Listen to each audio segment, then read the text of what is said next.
Welcome to our YouTube channel, Knowledge Center. नमस्कार दोस्तों, मैं मंजन एक बार फिर से आपका हमारे YouTube चैनल नॉलेज सेंटर पर हार्दिक स्वागत करते हैं। चलिए आज हम जानेंगे एग्रीकल्चर पोर्शन के अंतर्गत पोषक तत्वों के बारे में।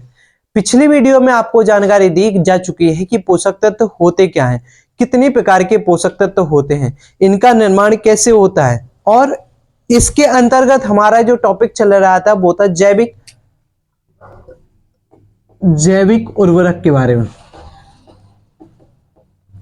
हमारा टॉपिक था जैविक उर्वरक से संबंधित। पिछली वीडियो में जो वीडियो कल अपलोड हुई थी उस वीडियो में आपको बताया गया था कि जैविक उर्वरक होते क्या हैं, इनका उपयोग किस तरीके से हम करते हैं और इनकी आवश्यकता क्यों है। अगर आपने अब तक वह वीडियो नहीं देखी है तो प्लीज जाकर के उस वीडियो को देखिएगा। और हमारी इस वीडियो को शुरू करने से पहले आपसे एक बार बोलना चाहेंगे, अगर आपने अब तक हमारे चैनल को सब्सक्राइब नहीं किया है तो सब्सक्राइब कीजिएगा, बेल आइकन बटन को प्रेस कीजिएगा। चलिए तो आज हम जानते हैं जैविक उर्वरक के अंतर्गत जो हमारा पहला था राइजोबियम उर्वरक। आज हम जानकारी लेंगे राइजोबियम उर्वरक के बारे में कि राइजोबियम उर्वरक होता क्या है, किसे कहते हैं राइजोबियम उर्वरक। तो राइजोबियम उर्वरक एक जैविक उर्वरक होता है। कौन सा होता है? जैविक उर्वरक। यह एक जैविक उर्वरक है। इस उर्वरक के द्वारा जो मृदा होती है उस मृदा के अंदर हमें पता चलता है कि नाइट्रोजन की मात्रा कितनी है। नाइट्रोजन पेड़ पौधों को सबसे ज्यादा आवश्यक पोषक तत्व के अंतर्गत लिया जाता है, क्योंकि नाइट्रोजन के बिना पौधों का विकास हो पाना संभव नहीं है, इसलिए नाइट्रोजन का होना पौधों के लिए आवश्यक होता है। तो राइजोबियम उर्वरक जो होता है पौधों के अंदर, मृदा के अंदर दोनों स्थितियों में नाइट्रोजन को पहुंचाने का काम करता है। अब पहुंचाएगा कैसे? तो इसके लिए आवश्यक होता है दलहनी फसलों की।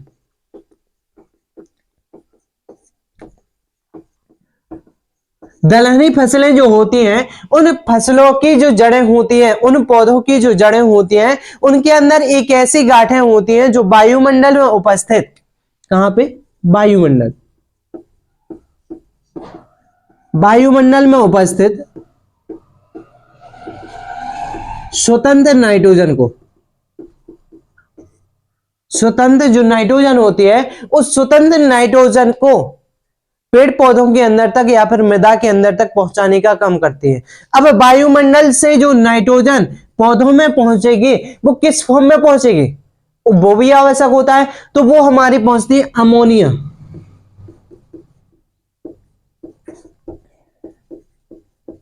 अमोनिया यौगिक के रूप में वह नाइट्रोजन पौधों को प्राप्त होगी, मिट्टी को प्राप्त होगी। तो बात हमारी चल रही है राइजोबियम उर्वरक के बारे में। राइजोबियम उर्वरक एक जैविक उर्वरक होता है जो मृदा के अंदर, पौधों के अंदर नाइट्रोजन की मात्रा को पूरा करने में सहायक होता है, और नाइट्रोजन की मात्रा को यह कन्वर्ट करता है किसके रूप में? अमोनिया यौगिक के रूप में पौधों को नाइट्रोजन पहुंचाने का काम करता है। यह तो हो गई राइजोबियम किस तरीके से, किस फॉर्म में नाइट्रोजन को पौधों तक पहुंचाता है। लेकिन बात ये होती है कि राइजोबियम उर्वरक का उपयोग क्यों कर रहे हैं किसान, क्या आवश्यकता है किसानों को इस उर्वरक की कि वह इनका उपयोग करते हैं। तो इन उर्वरक का उपयोग करने के पीछे सबसे बड़ा और सबसे मुख्य कारण होता है कि यह एक वर्ष में 20 से 25 केजी नाइट्रोजन को बचा करके रखते हैं। कितने में? एक वर्ष में 20 से 25 केजी नाइट्रोजन अतिरिक्त रूप से बचा करके रखते हैं, यानी कि पौधों को पहुंचाने का या फिर मृदा के अंदर सुरक्षित रखने का काम एक वर्ष के अंदर इतना कर सकते हैं। अब एक वर्ष के अंदर क्यों?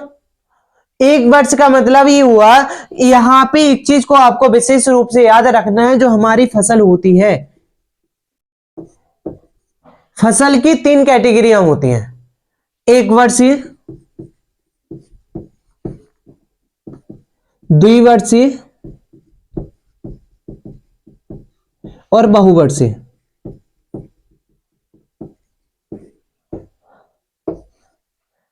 फसल जो होती है तीन कैटेगरियों में डिवाइड होती है, एक वर्षीय फसल होती है, द्विवर्षीय होती है और बहुवर्षीय फसल होती है।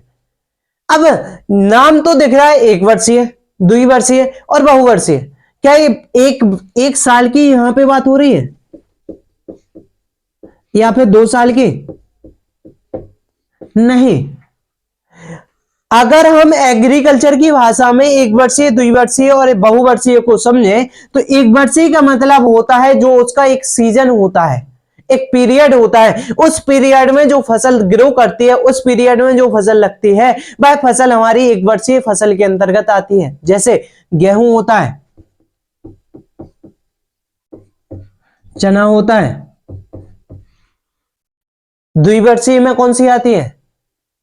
बात आई समझ में? एक सीजन की जो फसल होती है, एक सीजन का मतलब हमारी जो ऋतुओं के आधार पर सीजन होता है वह होता है खरीफ, रबी और जायद।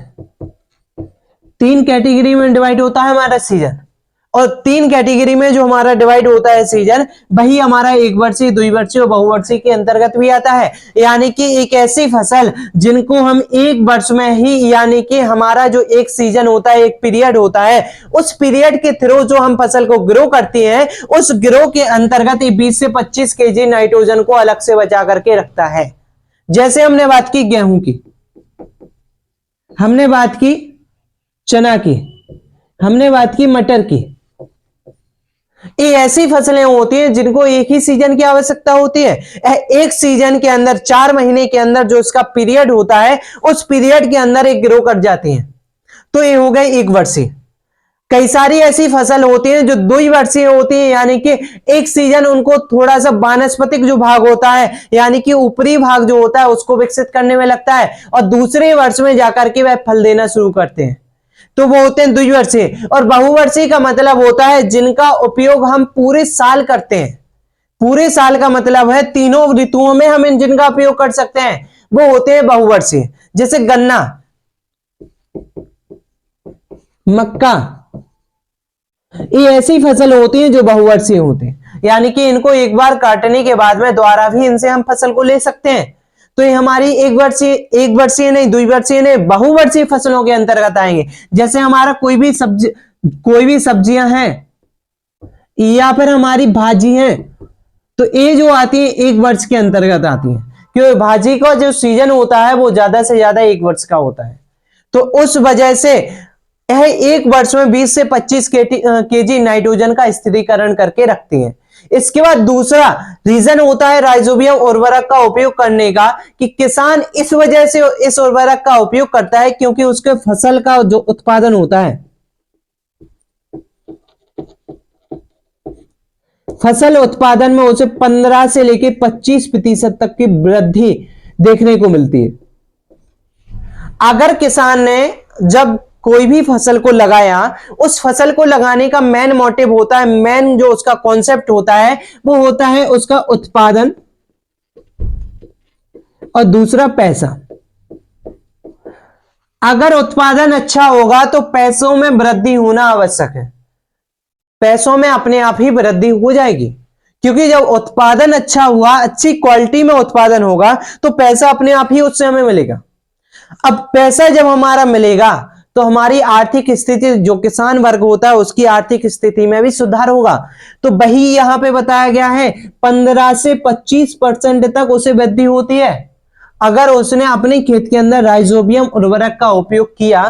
तो उस उर्वरक का उपयोग करने से क्या होगा, उसके खेत के अंदर 15 से 25% तक उसके उत्पादन में वृद्धि होगी, यानी कि उसका जो पैसा है उसमें वृद्धि होना।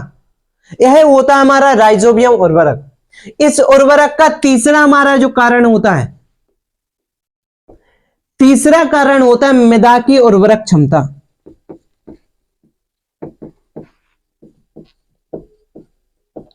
मृदा उर्वरक क्षमता। अब मृदा उर्वरक क्षमता क्या होती है? प्रत्येक जो व्यक्ति होता है या फिर प्रत्येक जो जीवधारी होता है, उसे विकास के लिए क्या आवश्यक होती है? उसे विकास के लिए मुख्य रूप से 3 चीजों की आवश्यकता होती है। पहला रोटी, दूसरा कपड़ा, और मनुष्य के अंदर तीसरा भाग होता है मकान। इन तीनों के द्वारा वह अपना विकास अच्छी तरीके से कर सकता है। वैसे ही पौधों को विकसित होने के लिए, पौधों को ग्रो करने के लिए सबसे मुख्य भाग होता है मृदा का। अगर मृदा अच्छी होगी तो पौधों का विकास अच्छी तरीके से होगा, और पौधों का विकास जब अच्छी तरीके से होगा तो किसान की आर्थिक दशा अपने आप ही सुधर जाएगी, क्योंकि सबसे ज्यादा मुख्य जो इंपॉर्टेंट भाग होता है किसानों के लिए मिट्टी होती है। बिना मिट्टी के वह अपने खेत के अंदर फसल को नहीं लगा सकता है। अगर इस मृदा के अंदर ही उर्वरक मात्रा अच्छी नहीं होगी तो क्या वो फसल को उगा सकता है? नहीं उगा सकता है। तो उसके लिए जरूरी होता है कि उसके मृदा की उर्वरक क्षमता का अच्छा होना, और जब मृदा की उर्वरक क्षमता अच्छी होगी तो किसान का जो विकास है वह विकास भी अच्छी तरीके से होगा। तो यह थी हमारी राइजोबियम उर्वरक के बारे में संपूर्ण जानकारी कि राइजोबियम उर्वरक होता क्या है, किसे कहते हैं राइजोबियम उर्वरक, इसकी किसानों को क्यों आवश्यकता होती है। ऐसे ही वीडियो को देखने के लिए आप हमारे चैनल को लाइक कीजिएगा, शेयर कीजिएगा और बेल आइकन बटन को प्रेस कीजिएगा। धन्यवाद।